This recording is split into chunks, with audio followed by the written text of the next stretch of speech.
Let's go ahead and introduce the players right now. We are on Shakur's Plateau, as you said. Bottom left-hand position, the orange Protoss, CrunCher. Bottom right-hand position, it is FXO LoWeLy as the yellow Zerg. So he changed up his style. That could be a direct response to the fact that he knows LoWeLy studies his opponents. CrunCher already has data on LoWeLy already has data on CrunCher with the Idra match. So he saw the 2 Robo, he saw the what was the play that he did? Well, and the War Prism, as you said. Yeah, the War Prism Sentry that did literally 0 damage. Yeah. So I don't know if CrunCher said, okay, it did 0 damage, I'm not going to do it anymore, or if he's saying, okay, LoWeLy probably studied that, I can't do that build anymore. Well, the big thing with that kind of build that I feel like is not nearly as effective as you can't really zone out the queens as easily once the sentries drop in force field behind the mineral lines. You're going to have to do it very carefully. It just makes the room for error much smaller for Protoss, which I actually like because those kinds of drops need to be very tight-roped. But for now, we see CrunCher is roaming the ramp, trying to see if he can catch a glimpse of any attempt to expand from LoWeLy, who actually is our yellow Zerg in the bottom right corner. We actually didn't introduce our players, Andre. No, I did. Oh, you did? I did. Oh, okay. Sorry. I was listening so close to what you were saying, but just not then. Can we hug right now? Thanks. I'll hold your hand. One thing. I'll guide your right hand with my left hand. How about here? We'll you take the mouse. together. You take the mouse. I'll take the keyboard. All right. All right. So one thing I want to mention is the fact that LoWeLy did go for the 12 spawning pool. That's a little bit different because obviously it's just a faster pull over the 14 spawning pool that we are normally used to seeing. That enables him to get Zerglings out a little bit earlier. CrunCher is forced to get a Forge first before the Nexus. If he goes Nexus first, he's screwed. He's dead. The Zerglings will get in there and just do way too much damage. I like what we saw right there, the pylon first just to delay a little bit, and that enables him to get his cannon up for sure, then the gateway, and of course any other blocking unit. And it looks like CrunCher is just gonna, he's gonna make sure it is, in fact, an expansion. Oh! Well, CrunCher is placing a pylon behind the middle line. Ooh, nice. And LoWeLy can't really enter there. You know, CrunCher did a very momentary block there, trying to make sure the Zerglings are denied access. But for now, LoWeLy, is he going to catch sight of his nose? Overlord's on the wrong side. Oh, man. That's going to be really, really difficult. As you can see, LoWeLy immediately doesn't pick sight of this. And, wow, LoWeLy, where are his Zerglings? They're being active everywhere else. Just not behind the natural mineral line. It is interesting that CrunCher placed that cannon in that position. I am kind of, I don't know, it's kind of weird because it has obviously a very big radius that you can do something about, but I think LoWeLy, by the way, great camera work. Thank you. I was very smooth. I'm going to take it over there. Channel my inner Adebisi. Shout out to him. Oh, we see the queen is actually within fire range of the cannon, and LoWeLy is focused on intent on breaking that cannon. Now, queens, this range buff might come into factor here, but for now, LoWeLy has a tall order because there's 2 cannons already established, and that makes it incredibly difficult as that immediately just one volley between the 2 cannons immediately snipes 1 Zergling. And you can see LoWeLy starting 3 Spinecrawlers in response and trying to whittle down this 1 photon cannon. Is this going to be enough here from LoWeLy, though? There's still 3 more cannons in production. I don't think so. This is too far in, and now the other cannon is started up here. But more importantly, CrunCher has two more photon cannons over here, and I love that decision because no matter how many spine crawlers you make right now, I think 4 photon cannons is just way too much. You can't get them into position. You don't have enough units at this early game stage, and no matter what, your opponent has to overcommit to this. So we do see the spine crawlers will pop in here. Oh my goodness, I don't think this is going to work. He's targeting down the hatchery. He's not even going for the spine crawlers. Yeah, I mean, this is exactly what CrunCher wants. He's just all halting for it. LoWeLy does transfuse his hatchery, trying to see if he can save it, but that is not going to be enough time. You can see another transfuse in the attempt as the photon cannons are getting the last few hits. And with that, LoWeLy should be able to clean this up, but even if he does, he has lost an incredible amount of resources and time. Not necessarily just in the Zerglings, but again, these spine crawlers cost drones and resources. LoWeLy immediately trying to re-expand, and the spine crawler does finally clean up. CrunCher back at home, everything else is going fine and dandy. Cybernetics Core finishing up, he's got his double gas pre-secured, and this is the best possible start for CrunCher. On top of that, I mean, he has double chrono boost. He's just looking so fantastic. His tech is way ahead of his opponents. Now, look where LoWeLy went with this. I really like this. The split decision making, this is what I'm talking about, the crisis management that's so important in Starcraft II, or in, I guess, any RTS game. But he said, okay, I'm probably going to lose this. Let's try to surprise my opponent. Let's try to get something that he's not expecting. And that's why we see Aspire Tech already. The layer is up. And normally CrunCher, I think he would be kind of, you know, chillaxed right here. He's not going to do anything crazy. He's looking to just defend, probably go into some early Zealot pressure just to scout and everything. And it's so unfortunate because these mutas might do a lot of damage. But, oh, CrunCher is doing the right response, though. Yeah. Four gateways is perfect. It's 5 actually, but no, you're absolutely right. Like the gateway follow-up, giving CrunCher a huge influx of supply. First thing he'll do is that there's not that many mutas that can come out, just because LoWeLy had not had a lot of time to intake gas. He's been on 2 gas this entire time, and he utilized a lot of gas for things like the layer and the spire. And so even if he gets a few mutas out, if CrunCher can pressure the bases, then those mutas have to stay at home. And CrunCher generally does have these timings lined up in his head pretty well. He's just a player that lines up his timings extremely diligently. And with these gateways, I feel like LoWeLy's going to be in a lot of trouble because he doesn't even have Zergling's speed. And once CrunCher gets these Zealots out, especially with +1, he's going to be in a lot of trouble. First couple Zealots are going to scout out. Will he actually see this third? Yes, a probe is inbound over there. But a couple of mutas are on the way out. And we don't have any direct response just yet because CrunCher doesn't know that this is coming. You never expect mutas out in PvZ of all matchups at 10 minutes. It's just very uncommon, especially with the beginning that we had. Looks like a single pylon is going down here in the mid right-hand position. His opponent still does not know. And we got Zealots running amok.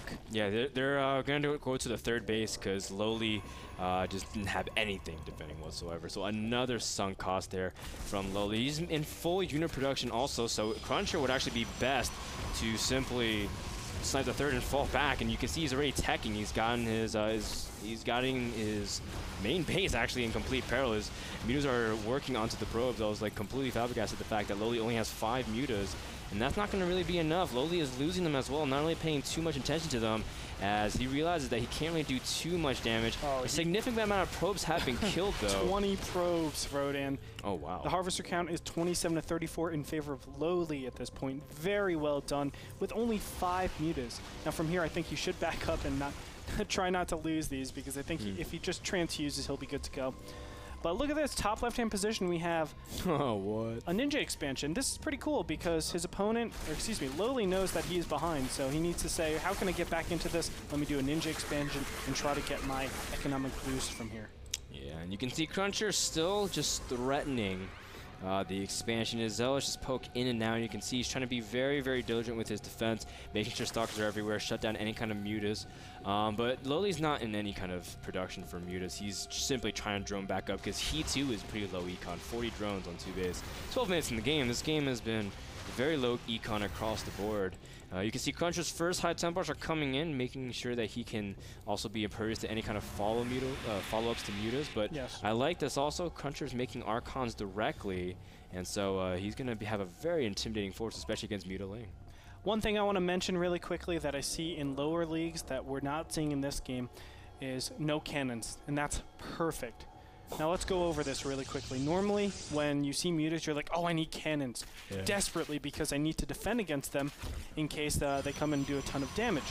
Well, yes, you do, but if your units aren't actually going out of your base, if they're not actually going forward, then why are you investing there? I'd rather you invest that money into additional stalkers, things that are mobile, that army, the power of that. Because if you invest into cannons, you're really weakening your army, and it's serving the same purpose that that single stalker does. So the fact that he's using his stalkers before he actually makes photon cannons is wonderful. Now, when cannons do come up, that should be an indicator to LoWeLy that, hey, a potential attack is inbound. I need to be very careful because my opponent is most likely going to push out, and just as I say it, CrunCher pushes out right now. First few infestors are almost out into the field, giving LoWeLy a little bit of ability to fungal, which is extremely good against just any kind of gateway composition. But you can see that CrunCher's got an incredible amount of Archons. He's got 5.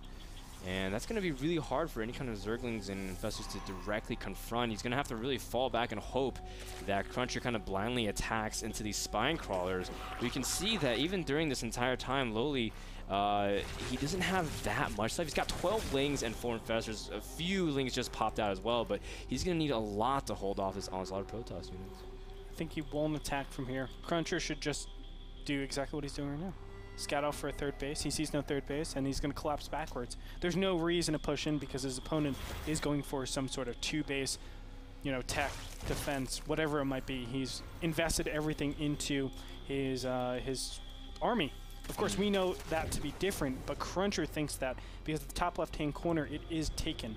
So LoWeLy is looking to take a third base, and a little of an engagement over here. Yeah, not really anything, though. LoWeLy gets a good scout of the composition of CrunCher. Now, when you see this many Archons as a Zerg, Andre, how should you respond? Oh, God. You don't normally see these many Archons. So here's the big problem. Normally, when you see this many Archons, even at endgame, you are at Broodlords. If you're at mid-game, you're actually thinking to yourself, I need roaches. But the big problem is LoWeLy doesn't invest in roach tech. He doesn't choose to get the roach horn nor the upgrades for roaches. So that's what makes it so difficult. It's the fact that he doesn't really have a great response to them. He needs a ton of infestors, but with the current... Oh, he actually scouted top left. With the current economy that he has, I don't think he has the capacity to do anything like that. Yeah, and this is the biggest thing about hiding the base in the top left. It's not necessarily the fact that, you know, obviously you're hiding, but it's just so far, and then there's almost no hope for LoWeLy to defend it, except with his own drones. You can see the Zone Zealot has 6 kills.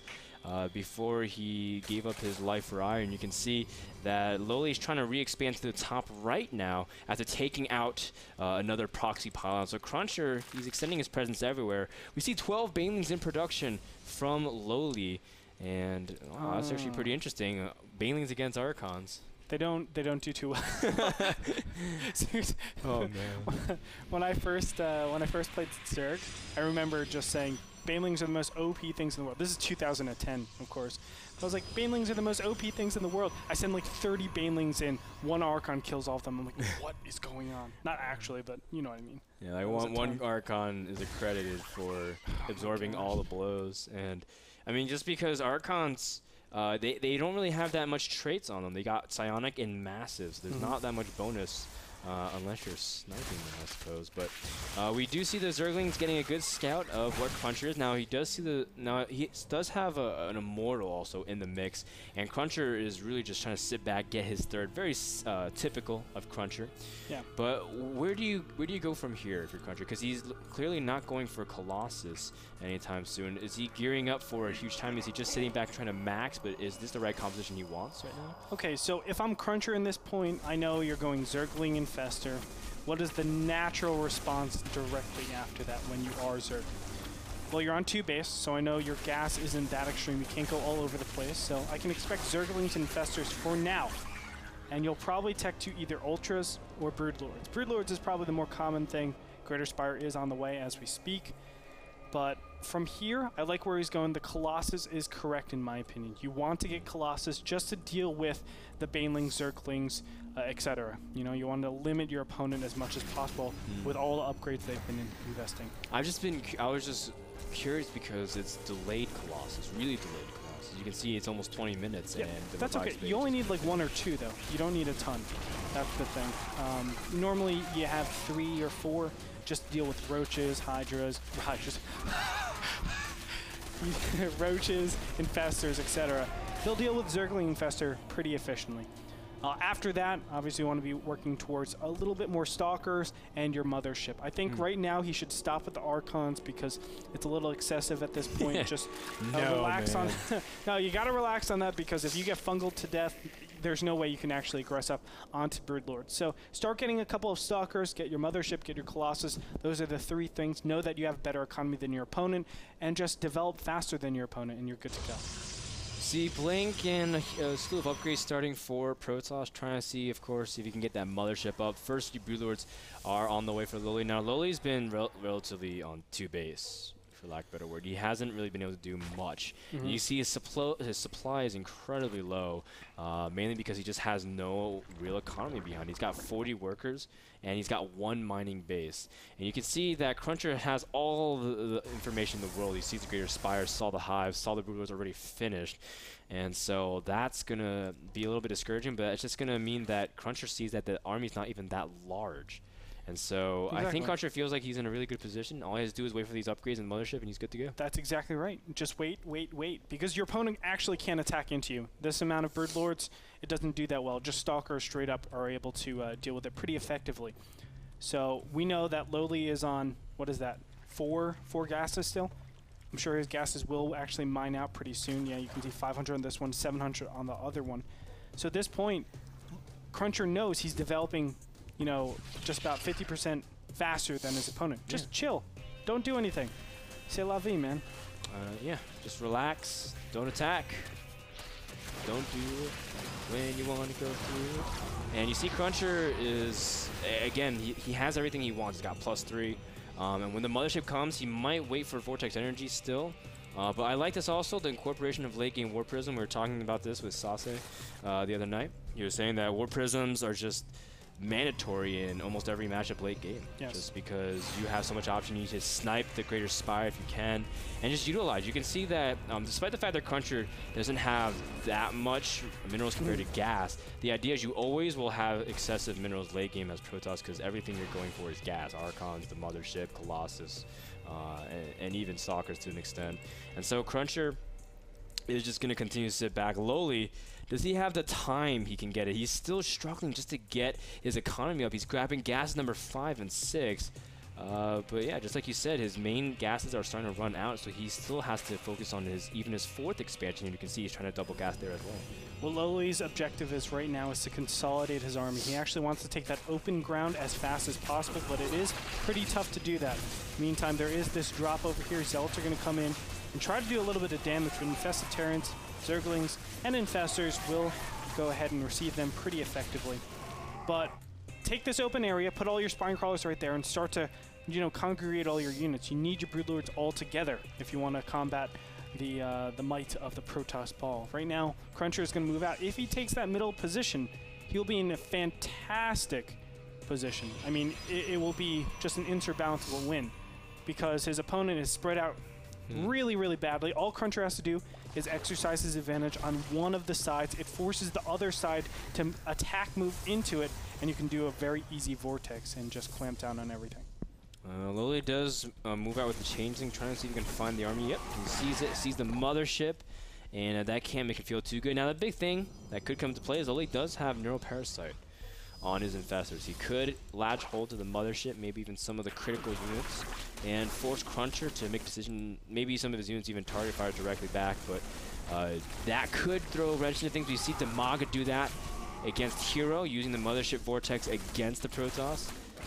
Will LoWeLy be able to get it off? But I feel like CrunCher is just in such a good position. Like you were saying, the Dark Templars in the top right just going to work on the lack of detection from LoWeLy, and that stings because every drone really matters from LoWeLy. He's not on that strong of an economy still.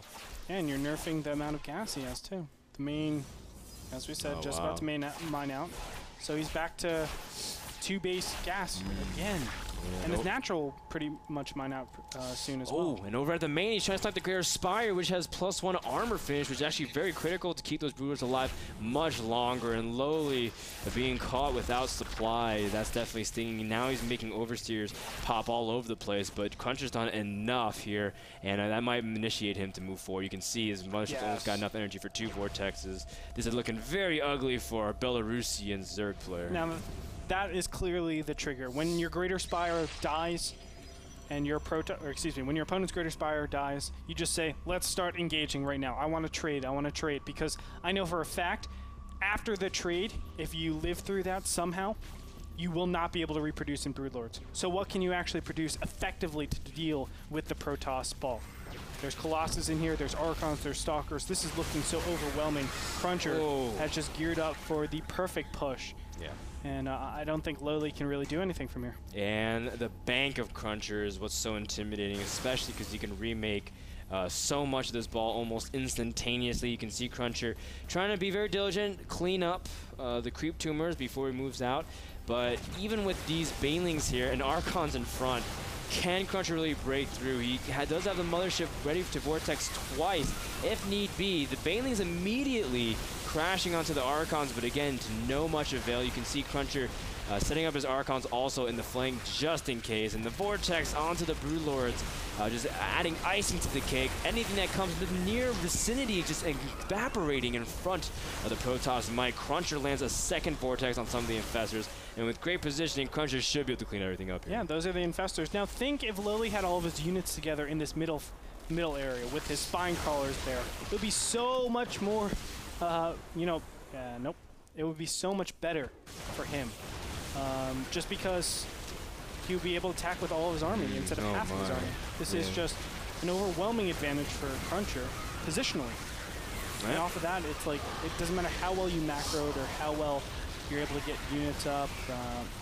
The positioning is just absolute rubbish for him. Yep, and the Baneling is trying to come in for one last effort, but LoWeLy doesn't really have much other than a couple Broodlords and Corruptors. Now the Corruptors should be able to take out this Colossus, which is a big plus, and CrunCher doesn't really have that much other than Stalkers, but the whole idea is LoWeLy doesn't have any Infestors left to really protect his Broodlords, so CrunCher should be able to snipe this, and the bank of LoWeLy is running awfully low. You can see he's mined out the natural, trying to transfer drones, but they're running straight into the Stalkers, and CrunCher does blink back for the moment's notice, but it won't be long before he's back. Now think of where he actually allocated all of his minerals and gas. LoWeLy had to remake Zerglings, Infestors, etc. Now he gets his Greater Spire. Think if he had his Greater Spire this whole time, he would actually be able to make additional Broodlords this entire time, but now he can't. And that's just the power of the timing when you kill your opponent's Greater Spire. It just gives you such a big advantage and such a big timing against your opponent that they really can't do too much. That's why, in my opinion, it's so important to actually have, look at that, 30 Banelings. Don't matter none. It's so important to have multiple Greater Spires. Yeah, it's insane. Like, these Banelings just do almost nothing, and you can see the drones running for their lives as LoWeLy is trying to evacuate all his drones. GG. CrunCher ties the series 1-1 after a very well-played game on Shakur's Plateau. And CrunCher might actually sneak a win against the division leader. Yeah, that would be really great for him, obviously. Man, but it's so weird. 2012, we're talking about like CrunCher taking a win off division leader LoWeLy. We do want to mention, though, that in the beginning of that game, CrunCher was able to perform a really nice cannon rush. I like the decision-making overall. With that cannon rush, he was able to make sure it did a ton of damage, and then after that, he continued on for the win. I love his patience with it, taking his third, knowing he can develop faster than his opponent, and then just going with that, doing the simple drops, and he was able to make it like seamless. Actually, Game 1 and Game 2 have been very seamless games for each of the opponents respective. They just seem to have each other's numbers after the beginning. In the end, that just goes to show you how devastating an early successful cannon rush can be for the mid and late game Zerg. Guys, don't go anywhere. Game number 3 between LoWeLy and CrunCher coming up right after this, and after a thank you to the people at Azo Monitor.